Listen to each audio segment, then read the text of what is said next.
Class 12 এর ইতিহাসের যে তৃতীয় অধ্যায়, এই তৃতীয় অধ্যায়ের একটি গুরুত্বপূর্ণ টপিক হলো কি ব্রিটিশ আমলে প্রবর্তিত বিভিন্ন ভূমি রাজস্ব ব্যবস্থা। আজকের এই স্পেশাল ভিডিওটিতে আমরা এই ব্রিটিশ আমলে প্রবর্তিত বিভিন্ন ভূমি রাজস্ব ব্যবস্থাগুলো নিয়ে বিস্তারিতভাবে আলোচনা করব। তাই আজকের এই ভিডিওটি তোমাদের জন্য ভীষণ ভাবে গুরুত্বপূর্ণ হতে চলেছে। তাই ভিডিওটি ভালো লাগলে অবশ্যই একটি লাইক করে দিও, চ্যানেলে নতুন হয়ে থাকলে সাবস্ক্রাইব করে দিও। চলো শিক্ষার্থীরা, দেরি না করে আজকের এই স্পেশাল ভিডিওটি আমরা শুরু করছি। দেখো, প্রথমে আমরা দেখে নিচ্ছি পাঠশালা বন্দোবস্ত। ব্রিটিশ আমলে ভূমি রাজস্ব ব্যবস্থাকে আরো সংগঠিত করার জন্য এবং ব্রিটিশ শাসনকে আরো সুদৃঢ় করার জন্য এই সময়কালে অনেকগুলো বন্দোবস্তের উদ্ভব ঘটেছিল। তার মধ্যে আমরা প্রথমেই পাবো পাঠশালা বন্দোবস্ত। দেখো, এই পাঠশালা বন্দোবস্ত কে চালু করলেন? Warren Hastings. নাম মনে রাখবে, ওয়ারেন হেস্টিংস সর্বপ্রথম 1772 সালে এই পাঠশালা বন্দোবস্ত চালু করলেন। কিভাবে চালু করলেন? তিনি সর্বপ্রথম একটি বোর্ড অফ রেভিনিউ, পাশাপাশি কি ভ্রাম্যমাণ কমিটি, এই ভ্রাম্যমাণ কমিটি গঠন করলেন। কয়জনকে নিয়ে? 4 জন সদস্যকে নিয়ে এবং একজন গভর্নর অর্থাৎ ওয়ারেন হেস্টিংস এবং 4+1 অর্থাৎ 4 জন সদস্য আর গভর্নর হচ্ছে নিজে, তাহলে 5 জন। এই 5 জন সদস্য নিয়ে গঠন করা হলো ভ্রাম্যমাণ কমিটি। এই ভ্রাম্যমাণ কমিটি কি করলেন? এই ভ্রাম্যমাণ কমিটি বিভিন্ন এলাকাগুলো ঘুরে দেখলেন, অর্থাৎ বিভিন্ন এলাকায় ঘুরে দেখছেন যে সমস্ত ইজারাদার সর্বোচ্চ পরিমাণে রাজস্ব দিতে পারবে। এবার আমরা আসি ইজারাদার কাদের বলা হয়। দেখো, ইজারাদার কারা? ইজারা শব্দের অর্থই হচ্ছে রাজস্ব চুক্তি। তার মানে কি, যে সমস্ত ইজারাদার সব থেকে বেশি রাজস্ব দিতে পারবে। তাহলে ইজারাদার কারা? যারা হচ্ছে একটা রাজস্ব চুক্তির ভিত্তিতে নির্দিষ্ট পরিমাণে একটা রাজস্ব সরকারকে প্রদান করবে। তাহলে এই ভ্রাম্যমাণ কমিটি বিভিন্ন জায়গায় ঘুরে ঘুরে দেখলেন যে সমস্ত ইজারাদার সব থেকে বেশি রাজস্ব দেবে তাদেরকেই তারা বা তাদের সাথেই তারা এই চুক্তিটি করবে। ওকে, তো এবার কি করলেন? এই ইজারাদার ব্যবস্থা তারা 5 বছরের জন্য চালু করলেন। ওকে, কত সালে? 1772 সালে। কাদেরকে দিলেন? তারা ইজারাদারদের উপর দায়িত্ব দিলেন। কি দায়িত্ব দিলেন? যে তারা রাজস্বটা একত্রিত করে ব্রিটিশ সরকারকে জমা দেবে। তাহলে 1 নাম্বার হচ্ছে ভূমি রাজস্ব ব্যবস্থা আমরা সবার উপরে পেলাম পাঠশালা বন্দোবস্ত। কে চালু করলেন? Warren Hastings. কত সাল? 1772 সাল। কিভাবে গঠন করা হলো? ভ্রাম্যমাণ কমিটির মধ্য দিয়ে। কত সালে? 1772 সালে। কয়জন সদস্যকে নিয়ে? 4+1 অর্থাৎ 5 জন সদস্যকে নিয়ে। ওকে, মোট। এরপরে আমরা আসি একশালা বন্দোবস্ত।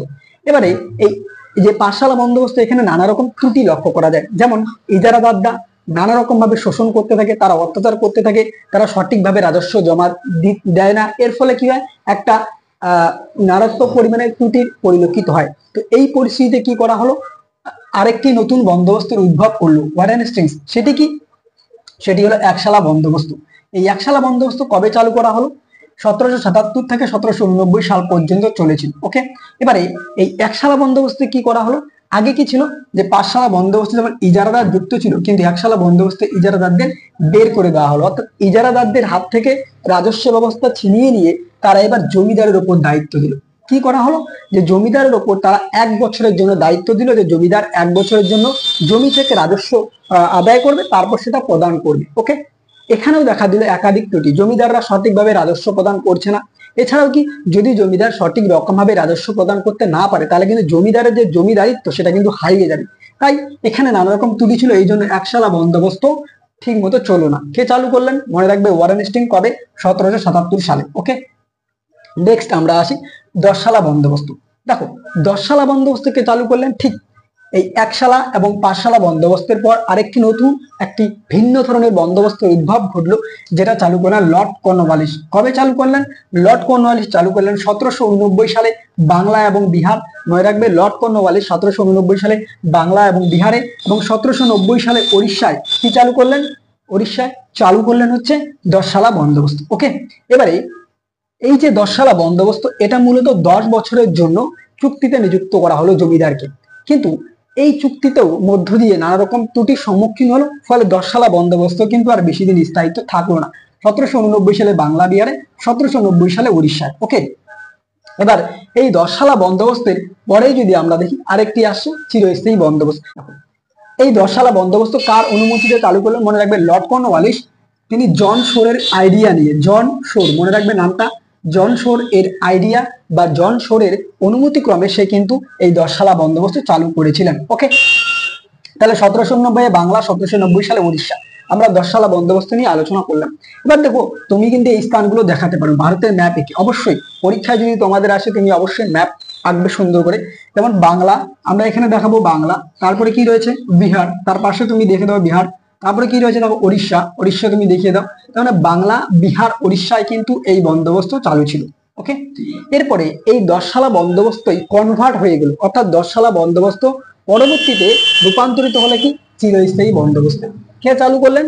Lord Cornwallis. Okay, Lord Cornwallis চালু করলেন। কত সালে চালু করলেন? মনে রাখবে 1793 সালে। ওকে, এই 1793 সালে যখন চিরস্থায়ী বন্দোবস্ত চালু করা হলো, এখানে কিন্তু নানা রকম সত্য দেখা দিল। তার মধ্যে আমরা একটা জানি নিশ্চয়ই সূর্যাস্ত আইন, অর্থাৎ জমিদারকে নির্দিষ্ট পরিমাণ রাজস্ব সূর্যাস্তের আগে জমা দিতে লাগবে, না হলে কিন্তু তার সেই জমিদারিত্ব হারিয়ে যাবে। তাই 1793 সালে লর্ড কর্নওয়ালিস বাংলা, বিহার, উড়িষ্যায় এই 3টি রাজ্যে কি চালু করলেন? চিরস্থায়ী বন্দোবস্ত।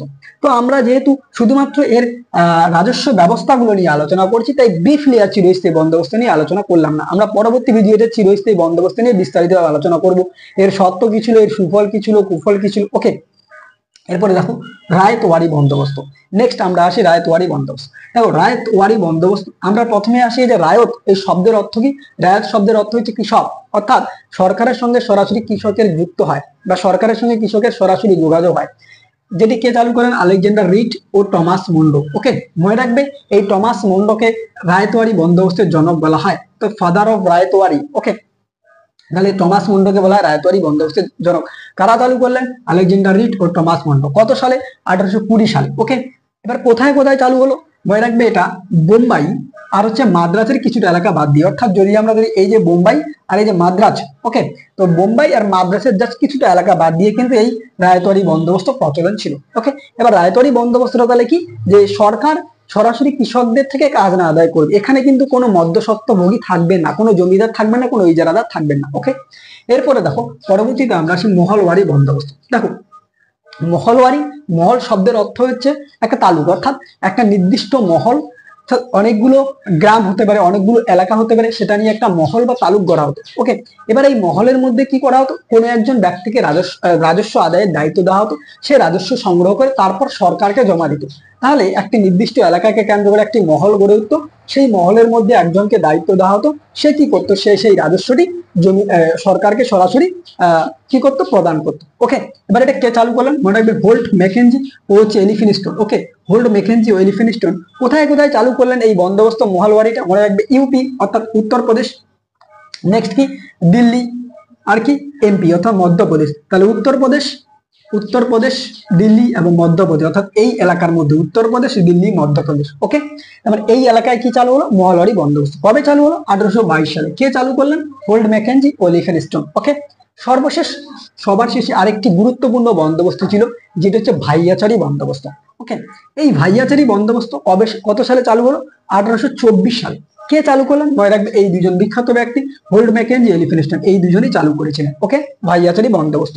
এবারে দেখো এই ভাইয়াচারি বন্দোবস্ত কোন অঞ্চলে প্রচলিত ছিল? মনে রাখবে পাঞ্জাব, অর্থাৎ ভাইয়াচারি বন্দোবস্ত শুধুমাত্র পাঞ্জাব অঞ্চলে প্রচলন ছিল। ওকে, তো এই প্রত্যেকটি আমরা বন্দোবস্ত নিয়ে বিস্তারিত আলোচনা করলাম। আজকের এই ছোট্ট ভিডিওটিতে আমরা শুধুমাত্র কিন্তু এই যে ভূমি রাজস্ব বন্দোবস্ত বা ব্যবস্থা, তা নিয়ে জাস্ট শুধুমাত্র আমরা বিষয়গুলো জানলাম। পরবর্তীতে আমরা চিরস্থায়ী বন্দোবস্ত, যেটা একটা গুরুত্বপূর্ণ ভাইটাল টপিক, সেটা নিয়ে আমরা বিস্তারিতভাবে আলোচনা করব।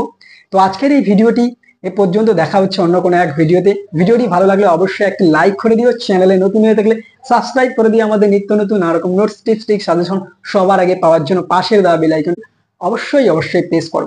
আমরা ইতিমধ্যেই কিন্তু তোমাদের যে ক্লাস 12-এর ইতিহাসের সম্পূর্ণ সাজেশন দিয়েছি উত্তর সহ, যদি তুমি না দেখে থাকো অবশ্যই ডেসক্রিপশন বক্সের লিঙ্কে ক্লিক করে দেখে নিতে পারো।